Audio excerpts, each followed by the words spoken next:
주님 약속하신 말씀 위에서 성령 인도하는 대로 행하며 주님 품에 항상 안식 얻으며 벽성 믿고 굳게 서리라. 벽성 믿고 굳게 서리 영원하신 말씀 위에 굳게 서리. 말씀 위에 굳게 서 그 말씀 위에 굳게 서리라.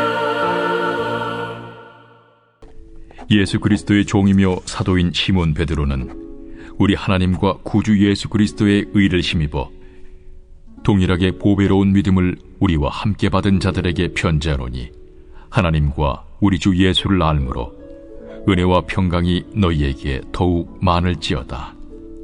그의 신기한 능력으로 생명과 경건에 속한 모든 것을 우리에게 주셨으니 이는 자기의 영광과 덕으로서 우리를 부르신 이를 알므로 말미암음이라. 이로써 그 보배롭고 지극히 큰 약속을 우리에게 주사 이 약속으로 말미암아 너희가 정욕 때문에 세상에서 썩어질 것을 피하여 신성한 성품에 참여하는 자가 되게 하려 하셨느니라. 그러므로 너희가 더욱 힘써 너희 믿음의 덕을, 덕의 지식을, 지식의 절제를, 절제의 인내를, 인내의 경건을, 경건의 형제 우애를, 형제 우애의 사랑을 더하라. 이런 것이 너희에게 있어 흡족한즉 너희로 우리 주 예수 그리스도를 알기에 게으르지 않고 열매 없는 자가 되지 않게 하려니와 이런 것이 없는 자는 맹인이라 멀리 보지 못하고 그의 옛 죄가 깨끗하게 된 것을 잊었느니라. 그러므로 형제들아 더욱 힘써 너희 부르심과 택하심을 굳게 하라. 너희가 이것을 행한즉 언제든지 실족하지 아니하리라. 이같이 하면 우리 주 곧 구주 예수 그리스도의 영원한 나라에 들어감을 넉넉히 너희에게 주시리라. 그러므로 너희가 이것을 알고 이미 있는 진리에 서 있으나 내가 항상 너희에게 생각나게 하려 하노라. 내가 이 장막에 있을 동안에 너희를 일깨워 생각나게 함이 옳은 줄로 여기노니 이는 우리 주 예수 그리스도께서 내게 지시하신 것 같이 나도 나의 장막을 벗어날 것이 임박한 줄을 알미라. 내가 힘써 너희로 하여금 내가 떠난 후에라도 어느 때나 이런 것을 생각나게 하려 하노라. 우리 주 예수 그리스도의 능력과 강림하심을 너희에게 알게 한 것이 교묘히 만든 이야기를 따른 것이 아니요 우리는 그의 크신 위엄을 친히 본 자라. 지극히 큰 영광 중에서 이러한 소리가 그에게 나기를 이는 내 사랑하는 아들이요 내 기뻐하는 자라 하실 때에 그가 하나님 아버지께 존귀와 영광을 받으셨느니라. 이 소리는 우리가 그와 함께 거룩한 산에 있을 때에 하늘로부터 난 것을 들은 것이라. 또 우리에게는 더 확실한 예언이 있어 어두운 데를 비추는 등불과 같으니 날이 새어 샛별이 너희 마음에 떠오르기까지 너희가 이것을 주의하는 것이 옳으니라. 먼저 알 것은 성경의 모든 예언은 사사로이 풀 것이 아니니 예언은 언제든지 사람의 뜻으로 낸 것이 아니요 오직 성령의 감동하심을 받은 사람들이 하나님께 받아 말한 것임이라. 샛별이라고 불리는 금성이 있습니다. 이 별은 어둠컴컴해지는 저녁녘 서늘한 바람과 함께 나타나서 영롱한 한 줄기 빛을 선사합니다. 그리고 길고 길던 밤이 지나고 동이 터오르는 새벽 밀명의 시간에도 작지만 빛을 몰고 옵니다. 그래서 샛별이라는 헬라 말은 포스포로스라고 하는 말인데 빛을 가지고 온다라고 하는 의미를 가지고 있습니다. 가장 일찍 찾아와서 가장 늦게까지 머무르는 샛별. 아무리 위세당당한 어둠의 환경일지라도 그로 인한 시련에 굴하지 않고 끝까지 견뎌내는 인내와 소망의 상징입니다. 지금 이 편지를 받고 있는 사람들은 심한 고난 가운데 있습니다. 그래서 이들의 마음 가운데 그냥 되는 대로 신앙생활 하고 싶은 마음들이 아마 있었을 것입니다. 또 베드로후서 2장에 보면 교회 안에 거짓 선지자들이 나타나서 미혹하는 일들이 있었습니다. 그래서 이들은 더러운 것과 호색하는 것과 또 탐욕을 쫓아가면서 세상과 타협하려고 했고 세상의 방식으로 믿음 생활을 하려고 했습니다. 그러니까 당연히 복음의 능력도 나타나지 않았겠지요. 그러나 베드로는 그들을 향해서 다시 한번 복음을 선포하면서 19절 말씀처럼 샛별이 떠오르기까지 반드시 붙잡아야 할 것들에 대해서 안타까운 심정으로 1장 전체를 통해서 선포하고 있습니다.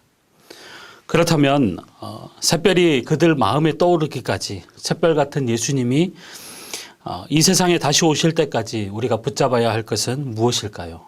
첫 번째는요, 주님께서 우리를 부르시고 택하심을 굳게 붙잡아야 합니다. 10절 말씀을 보면 이렇게 기록합니다. 그러므로 형제들아 더욱 힘써 너희 부르심과 택하심을 굳게 하라. 너희가 이것을 행한즉 언제든지 실족하지 아니하리라. 오늘날 많은 사람들이 이단에 빠지는 이유가 무엇 때문입니까? 혹은 교회를 다닌다고 하면서도 구원의 확신이 있느냐고 물어보면 잘 모른다고 하거나 또 없다고 하는 사람들이 왜 그렇게 하는 이유가 무엇 때문일까요? 부르심과 택하심에 대한 확신이 없기 때문입니다. 다시 말하면 예수님께서 우리에게 주신 것이 무엇인지를 정확하게 알지 못하기 때문입니다. 3절과 4절 말씀을 보면 이렇게 기록하고 있죠. 그의 신기한 능력으로 생명과 경건에 속한 모든 것을 우리에게 주셨으니 이는 자기의 영광과 덕으로서 우리를 부르신 이를 알므로 말미암으라. 이로써 그 보배롭고 지극히 큰 약속을 우리에게 주사 이 약속으로 말미암아 너희가 정욕 때문에 세상에서 썩어질 것을 피하여 신성한 성품에 참여하는 자가 되게 하려 하셨느니라. 이 말씀을 보면 우리가 받은 것을 계속해서 나열하고 있습니다. 먼저 3절 말씀을 보면 예수님은 신기한 능력으로 생명과 경건에 속한 모든 것을 주셨다고 말씀합니다. 또 4절에도 보면 보배롭고 지극히 큰 약속을 주셨다고 말씀하지요. 그런데 교회가 그 당시 이것을 깨닫지 못했던 것입니다. 예수님은 우리에게 몇 가지만 주신 것이 아니라 모든 것을 주셨습니다. 그뿐만 아니라 누구나 줄 수 있는 것을 주신 것이 아니라 가장 보배롭고 지극히 큰 약속을 우리에게 주셨습니다. 그것이 무엇이냐면 영원한 생명입니다. 천국을 선물로 주신 것이죠. 그리고 가장 중요한 것은 예수님 자신을 여러분 우리에게 주신 것입니다. 우리를 부르시기 위해서, 우리에게 천국 영생을 선물로 주시기 위해서 예수님은 자신의 목숨을 마다하지 않으시고 친히 십자가에서 죽으심으로 인하여서 자신의 살을 찢기시고 피를 아끼지 아니하시기까지 우리에게 가장 보배로운 자신의 몸, 자신의 모든 것을 우리에게 주신 것입니다. 그래서 우리는 하나님이 우리를 부르심과 택하심 가운데 굳건하게 서야 합니다. 흔들리지 말아야 합니다. 여기에서 흔들리면 여러분 모든 것이 다 흔들리게 됩니다. 실족하면 안 됩니다. 어느 누가 어떤 말을 한다고 할지라도 주님이 다시 오시는 그날까지 샛별이 떠오르기까지 우리가 하나님께로부터 부르심을 받고 택하심을 받았다는 이 사실을 절대로 여러분 놓쳐서는 안 되는 것입니다. 오히려 그 위에 더 굳건하게 서야 합니다. 그럴 때 우리는 열매 맺는 그리스도인의 삶을 살아가게 될 것입니다. 오늘도 하나님 우리를 부르시고 사랑하는 우리 예수님께서 우리에게 모든 것을 주신 것을 기억하면서 구원의 확신 가운데 살아가시는 우리 모든 성도님들이 되시기를 주의 이름으로 축복합니다. 두 번째는요, 가장 확실한 예언인 하나님의 말씀을 붙들어야 합니다. 12절 이하의 말씀을 보면 베드로는 자신의 부르심과 택하심을 굳게 하기 위해서 자신의 경험을 근거로 한 간증을 하고 있습니다. 그 간증 중에 하나가 뭐냐면 바로 변화산 사건입니다. 우리가 잘 아는 대로 마태복음 17장에 보면 예수님은 베드로, 야고보, 요한을 데리시고 산에 올라가셔서 호련히 변화하셨습니다. 참으로 신기한 일이었고 신비한 일이었습니다. 예수님의 12제자들 중에서도 특별히 딱 3명만 경험했던 일이었습니다. 그 현장에 바로 베드로가 있었던 것입니다. 얼마나 영광스러웠겠습니까?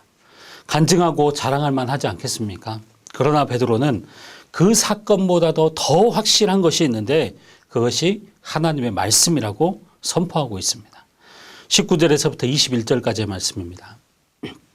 또 우리에게는 더 확실한 예언이 있어 어두운 데를 비추는 등불과 같으니 날이 새어 샛별이 너희 마음에 떠오르기까지 너희가 이것을 주의하는 것이 옳으니라. 먼저 알 것은 성경의 모든 예언은 사사로이 풀 것이 아니니 예언은 언제든지 사람의 뜻으로 낸 것이 아니요 오직 성령의 감동하심을 받은 사람들이 하나님께 받아 말한 것임이라.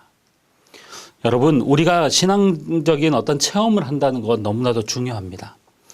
교회에 나와서 오랫동안 신앙생활을 했는데 아무런 체험을 하지 못하면서 신앙생활을 한 사람들은 참 몸이 건조합니다. 감격도 없고 그렇죠. 그래서 체험이 여러분 필요하긴 합니다. 그러나 여러분, 우리가 체험적인 신앙을 갖는 건 너무나도 중요하죠. 그러나 우리가 한 가지 주의해야 할 것이 있는데 그것은 체험을 너무 숭배하거나 숭상하거나 또 너무 추구해서는 안 된다는 것입니다. 지나치게 체험을 높이거나 그 속에만 빠져들어가는 신앙을 가리켜서 신비주의라고 말을 합니다. 물론 기독교에는 신비성이 있습니다. 체험의 영역들도 분명히 있습니다. 그러나 기독교는 신비주의가 아닙니다. 여러분, 신비주의는 두 가지 이유 때문에 우리를 해롭게 합니다. 첫째는 신비주의라고 하는 것은 우리의 신앙을 주관적 독단성에 빠뜨립니다. 체험 중심의 신앙이 되다 보면 그 체험을 절대화하게 되어 있습니다. 어떤 사람들은 체험을 하지 못하는 사람들을 비판하기도 합니다. 올바른 체험을 한 사람이라면 그 체험을 통해서 여러분 더욱더 예수님을 붙들고 말씀을 붙들고 예수님을 높이고 예수님이 원하시는 삶을 살면 됩니다. 그런데 자꾸만 체험을 통해서 다른 사람을 판단하고 정죄하는 사람들이 있습니다. 두 번째는요, 사회성이 결여됩니다. 자꾸만 체험에 빠져들다면 더 뜨겁고 더 자극적인 체험을 여러분 찾아다닐 수밖에 없습니다. 오늘은 이 기도원에 갔다가 내일은 저 기도원으로, 그러다 보면 가정이 등한시되게 될 수밖에 없죠. 사회생활하고 또 직장생활하는 것을 여러분 등한시할 수밖에 없습니다. 당연히 사회성이 결여될 수밖에 없습니다. 이건 역시 잘못된 그런 신앙의 모습이죠. 우리가 샛별이 떠오르기까지 주의하고 반드시 붙잡아야 할 것이 있다면 가장 확실한 예언인 하나님의 말씀입니다. 우리는 체험을 믿는 것이 아니라 하나님의 말씀을 믿는 사람들입니다. 다른 사람의 말에 귀 기울이는 것이 아니라 오직 하나님의 말씀에 우리가 귀 기울여야 합니다. 어떤 분들은 다른 사람의 말은 굉장히 잘 들으면서도 하나님의 말씀을 잘 듣지 않습니다. 가장 중요한 것은 하나님의 말씀에 뭐라고 기록되어져 있느냐는 것입니다. 사람이 뭐라고 얘기하는 것이 아니라 하나님의 말씀이 뭐라고 기록하고 있느냐는 것입니다. 그래서 하나님의 말씀은 우리가 사사로이 풀 수도 없고요. 끼워 맞추기 식으로 풀어나가서도 안 됩니다. 내가 듣고 싶은 말씀만 들은 것도 아닙니다. 왜냐하면 천지는 없어질지언정 하나님의 말씀은 절대로 없어지지 않기 때문입니다. 하나님의 말씀은 1.1핵이라도 없어지지 않기 때문입니다. 영원하신 하나님의 말씀 그대로 우리가 믿고 그대로 받아들이는 것이 중요합니다. 사랑하는 성도님 여러분, 오늘도 지나친 체험 중심의 신앙생활에 빠지지 마십시오. 물론 그것이 우리의 신앙생활을 여러분 어느 정도 도움은 줄 것입니다. 그러나 그것이 너무 지나치다 보면, 너무 거기에만 치중하다 보면 하나님의 말씀이 잘 들어오지 않습니다. 우리의 신앙생활에 있어서 가장 중요한 우선순위는 하나님의 말씀입니다. 하나님의 말씀이 체험보다 더 우선되고 더 중요합니다. 그러므로 가장 확실한 하나님의 말씀을 온전하게 붙잡고 나아가시는 우리 모든 성도님들이 되시기를 바랍니다. 오늘 우리는 흔들리고 어둠캄캄한 세상을 살아가고 있습니다. 그런 세상을 살면서 우리는 두 가지를 확실하게 붙잡아야 합니다. 첫째는 우리가 어떻게 부르심을 받았고 택하심을 받았느냐는 것이죠. 다시 말하면 그 구원의 확신 가운데 서야 한다는 것입니다. 어느 누가 뭐라고 해도 여기서 우리가 흔들려서는 안 됩니다. 둘째는 체험이나 다른 사람의 말이 아닌 가장 확실한 예언, 바로 그 하나님의 말씀을 붙들어야 한다는 것입니다. 그럴 때 주님 다시 오실 때 우리는 영광스러움에 참여하게 될 것입니다. 샛별이 떠오르기까지, 주님 다시 오실 그때까지 흔들림 없는 구원의 확신과 하나님의 말씀을 붙잡음으로 하나님의 찬란한 영광에 참여하는 우리 모든 성도님들이 되시기를 주의 이름으로 축원합니다. 기도하겠습니다. 하나님의 은혜를 감사드립니다. 캄캄한 시대를 살아가는 우리에게 샛별이 되어주셔서 우리를 부르시고 택하신 분이 이 주님이심을 기억하며 가장 확실한 예언, 하나님의 말씀을 붙잡고 살아가는 자들로 세워주시니 감사합니다. 오늘도 불확실한 세상, 흔들리는 세상 속에서 이 땅에 흔들리는 것들을 붙잡지 말게 하시고 우리를 부르시고 모든 좋은 것, 영원한 생명을 주신 예수 그리스도를 끝까지 붙들고 체험보다 더 확실한 예언인 하나님의 말씀으로 능히 인내하며 승리하는 은혜가 있게 하여 주시옵소서. 잡힐 듯 잡히지 않는 코로나로 인해 우리의 삶의 반경이 좁아지고 활동이 제한되고 있지만 제한받지 않으시는 하나님의 능력을 믿습니다. 코로나 사태가 속히 종식되게 하여 주시옵시고 백신과 치료제들도 속히 개발되게 하여 주시옵소서.